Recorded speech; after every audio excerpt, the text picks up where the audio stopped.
Hi అండి, నేను మీ Shilpa Vinay. Welcome to Vinsy kitchen. ఈరోజు మనం జొన్న పిండితో ఒక హెల్దీ సూప్ రెసిపీని చూద్దాము. టేస్ట్ కూడా చాలా చాలా బాగుంటుందండి.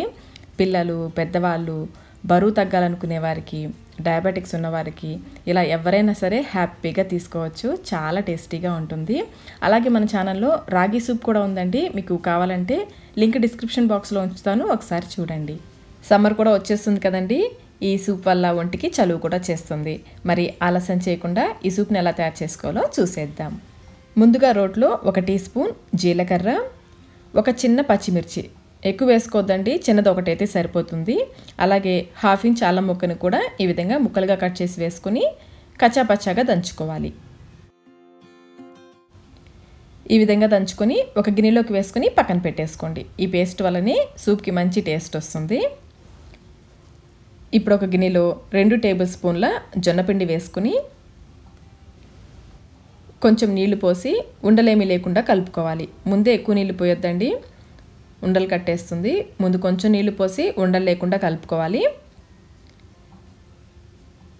ఈ విధంగా బాగా కలుపుకొని ఇప్పుడు మరి కొంచెం నీళ్లు పోసుకోవాలి. మొత్తం ఇక్కడ నేను 1/2 కప్పు నీళ్లు పోసాను. కన్సిస్టెన్సీ చూసారు కదా, ఈ విధంగా పల్చగా కలుపుకోవాలి. ఇలా కలుపుకొని పక్కన పెట్టేసుకోండి. ఇప్పుడు ఒక గిన్నెలో 2 కప్పుల నీళ్లు పోసుకోవాలి. 1 టేబుల్ స్పూన్ పిండికి 1 కప్పు చొప్పున 2 టేబుల్ స్పూన్ల పిండికి 2 కప్పుల నీళ్లు పోసి ఈ నీళ్ళని మరిగించుకోవాలి. నీళ్ళు ఇలా మరుగుతున్నప్పుడు ఇందులో కొంచెం ఉప్పు, రుచికి సరిపడంత ఉప్పు వేసుకోండి. ముందైతే కొంచెం వేసుకోండి, కావాలంటే తర్వాత వేసుకోవచ్చు. అలాగే మనం కలిపి పెట్టుకున్న జొన్నపిండి మిశ్రమాన్ని ఒకసారి కలుపుకొని ఇందులో పోసుకోవాలి. పోసిన వెంటనే ఒకసారి కలుపుకోండి. ఫ్లేమ్ లోనే ఉండాలి. ఇలా బాగా కలుపుకొని మనం దంచి పెట్టుకున్న ఈ పేస్ట్ని వేసేసుకోవాలి. పేస్ట్ని కూడా బాగా కలిసేలాగా కలుపుకొని ఇప్పుడు ఫ్లేమ్ని మీడియంకి అడ్జస్ట్ చేసుకుని 5 నిమిషాల పాటు ఉడికించుకోవాలి. ఇది కొంచెం చిక్కబడేంత వరకు ఉడికించుకోవాలి. చూడండి, ఈ విధంగా కన్సిస్టెన్సీ ఈ విధంగా ఉండాలి. ఇలా ఉడికించుకొని స్టవ్ ఆఫ్ చేసేసుకోండి. పిల్లలు ఈ సూప్ తాగాలంటే కలర్ఫుల్గా ఉండాలి కదండి. అందుకని దీంట్లో 1 టేబుల్ స్పూన్ తురిమిన క్యారెట్, ఉడికించుకున్న స్వీట్ కార్న్ కూడా వేస్తున్నాను. అలాగే సన్నగా తరిగిన కొత్తిమీర కూడా వేసుకోవాలి.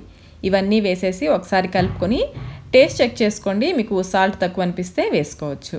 చలికాలంలో అయితే వేడివేడిగా ఇలా తాగేయచ్చండి. చాలా అంటే చాలా రుచిగా ఉంటుంది. అదే సమ్మర్లో అయితే ఒంటికి చలువ చేసే విధంగా ఎలా తయారు చేసుకోవాలో చూద్దాము. ఈ సూప్ని పూర్తిగా చల్లారనివ్వాలి. చల్లారిన తర్వాత చూడండి, ఈ విధంగా కొంచెం చిక్కబడుతుంది. ఇప్పుడు ఇందులో చిక్కటి మజ్జిగని పోసుకోవాలి. నేనైతే ఇందులో 1/2 కప్పు మజ్జిగ వరకు పోసానండి. కొంచెం కొంచెం పోసుకుంటూ కావలసినన్ని మజ్జిగ పోసుకోవాలి. అంతేనండి, సమ్మర్ స్పెషల్ సూప్ కూడా రెడీ అయిపోయింది. దీన్నే జొన్న జావా అని కూడా అంటారు. చాలా అంటే చాలా రుచిగా ఉంటుంది. అలాగే జొన్నపిండి, జీలకర్ర, మజ్జిగ ఇవన్నీ కూడా సమ్మర్లో ఒంటికి చలువ చేయడానికి చాలా బాగా ఉపయోగపడతాయి. అలాగే పిల్లలకి ఈ విధంగా చేసి పెట్టారంటే ఇష్టంగా తాగేస్తారు.